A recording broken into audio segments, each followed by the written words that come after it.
네, 그러면 문제 2번 해설을 바로 시작하겠습니다.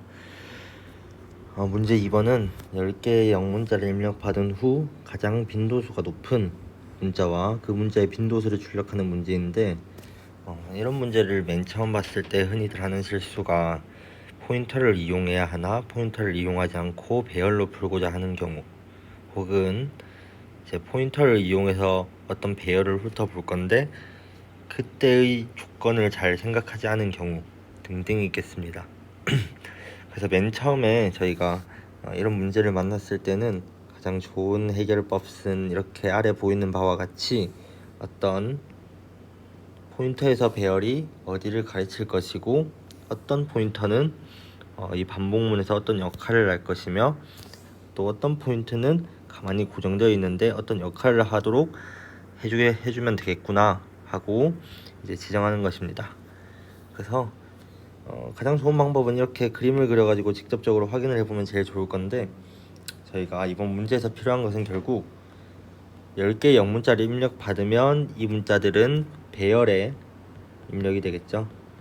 이 문자들은 배열에 입력이 되겠고, 그 다음 해야 될 것은 그런 배열을 훑어보는데 주소를 이용하여 반복문을 구현해야 합니다. 반복문을 훑어볼 시 주소를 이용하여 돌아야 하고, 그 다음 문자의 빈도수, 즉 같은 문자가 들어왔을 시 어떻게 처리를 할 것인가에 대해서 집중을 하고 신경을 써야 할 것입니다. 그래서 잘 이런 그림을 맨 처음 그려보고 살펴보면 가장 좋다고 앞서 말씀드렸는데, 이 그림을 토대로 간다면 제가 앞서 해야 하는 것들에 대해서 언급한 것과 같이 어떤 10개의 영문자를 입력받아서 배열에 담기 위한 하나의 배열을 선언할 것이고요. 이 스트링이라는 배열이 왼쪽 코드에 보이는 캐릭터형 스트링 10개의 문자를 가진 배열을 널로 초기화한 모습을 볼 수 있습니다.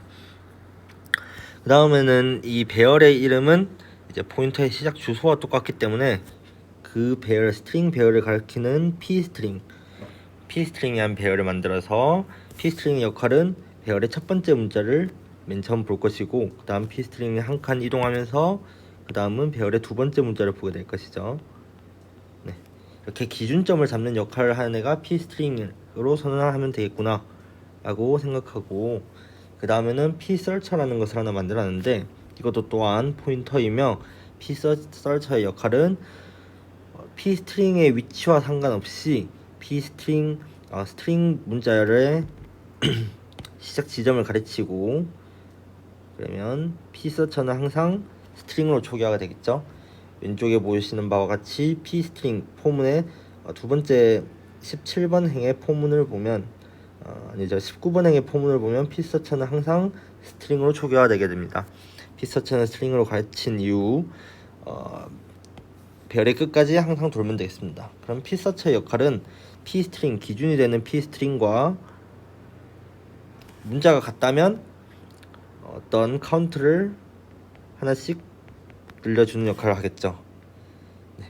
그래서 psearch는 항상 배열의 끝까지 돌아야 되기 때문에 스트링부터 10번째를 해서 10을 더한 PEOS라는 변수를 하나 만들어서, 이거는 선택사항입니다. 이렇게 만들어도 되고, 혹은 변수를 만들지 않고 단순히 스트링 시작 주소에다가 10을 더해도 되겠죠. 저희는 이렇게 초기화해 놓고 PEOS라는 변수를 이제 고정해서 사용하기 위해서 이렇게 만들어 놨고요. 네, 이런 역할이 있습니다. 이렇게까지 만들어 놨다면 왼쪽 코드에 보이는 7번 행부터 8번, 9번, 10번 10번 행은 잠시 놔두도록 하고요. 11번 행까지 어떤 변수를 포인터형으로 선언할 것인지, 혹은 배열로 선언할 것인지, 혹은 단순 자료형으로 선언할 것인지, 인트형이나 캐릭터형 자료형으로 선언할 것인지를 알 수 있습니다. 10번에 보이는 RST 캐릭터와 같은 변수는 결국 저희가 가장 빈도수가 높은 문자를 하나 담고 가지고 있어야 되기 때문에 이 탑 랭크, 이 랭크랑 탑 랭크에 대해서 먼저 선언을 했는데, 이 두 개의 역할은, 랭크는 이 훑어보면서 p스트링과 psearch가 같을 때마다, psearch가 가르치는 문자가 같을 때마다 하나씩 플러스 해주는 역할이 되겠죠. 탑 랭크는 이런 랭크가 다 더해져서, 예를 들어 3개의 반복이 있다 하면 탑랭크는 맨 처음 0으로 초기화되어 있기 때문에 그러면 지금 가장 반복이 빈도수가 잦은 문자는 3개구나 했다가 그 다음 문자에 대해서 또 p스트링이 이동을 하겠고 두 번째 문자에 대해서 p서처와 비교하면서 전체 문자를 살펴봤는데 문자에서 그 다음엔 4개나 있구나 하면 탑랭크는 3에서 4로 바뀌게 되겠죠.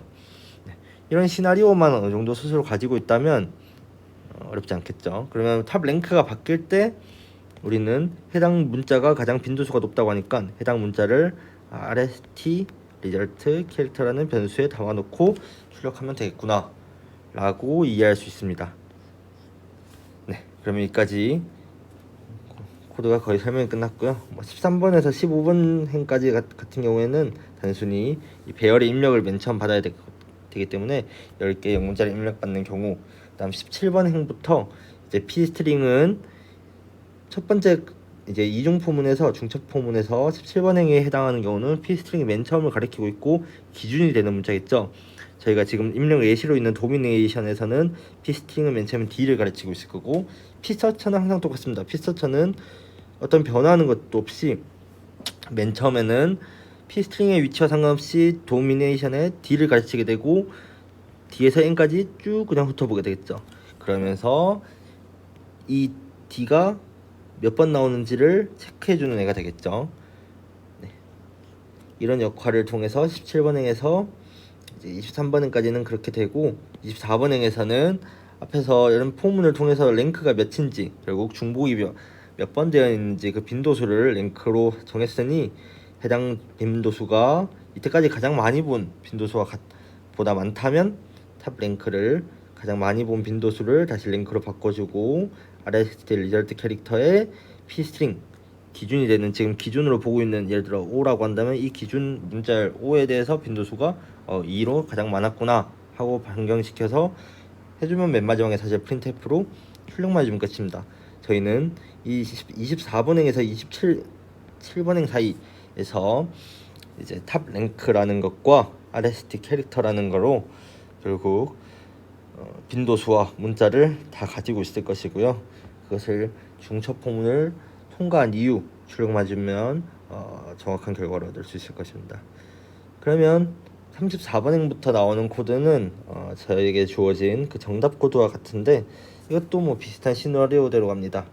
xend라는 변수는 배열의 시작 주소에서 10만큼 더한 끝 지점을 알려주기 위한 저희한테 따지면 오른쪽 보이는 PEOS와 같은 변수가 해당되겠고 여기서도 여기서는 최대한 저희처럼 RST 캐릭터 혹은 뭐 탑 랭크와 같은 단순한 인트형이나 캐릭터형 변수를 쓰지 않고 모든 것을 포인터형으로 만들고자 그런 것에 예를 들어 CNT에 이제 CNT를 인트형으로 선언한 이후 CNT의 주소를 가지도록 pCNT를 만들어서 이런 pCNT를 어떻게 이제 값을 대입해주거나 받게끔 하고 이것은 조금 더 포인터형에 가깝다고 볼 수 있겠지만 문제 조건에서는 배열 선언 이후 배열 표기 사용 금지와 주소를 이용하여 반복문 구현, 그러니까 반복문으로 배열을 훑어볼 시 이제 예에 보이시는 이런 것과 같이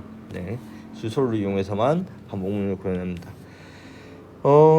해당 문제에서 오답률이 가장 높았을 아마 제 생각에는 맨 처음 보통 이제 급하게 시험을 풀어야 되기 때문에 제한된 시간 내에서 시험을 풀다 보면 조금 이제 이런 전체적인 시나리오를 생각하지 않고 단순히 바로 코드를 잡기 시작해가지고 힘들지 않았나 싶습니다. 실제 인증시험에서도 이런 문제가 나왔지 다소 알고리즘적인 측면을 생각할 수도 있다고 들지만 그보다는 조금 더 이런 구조 혹은 시나리오를 그리고 푼다면 내가 쓰는 변수가 어떤 역할을 하는지 안 헷갈릴 수도 있고 또한 해당 변수는 어떤 역할만 하면 되니까 어떤 반복문 내에서만 쓰이면 되겠다 라는 것들을 잘 익힐 수 있지 않을까 생각합니다. 그러면 문제 해설은 여기서 마치겠습니다.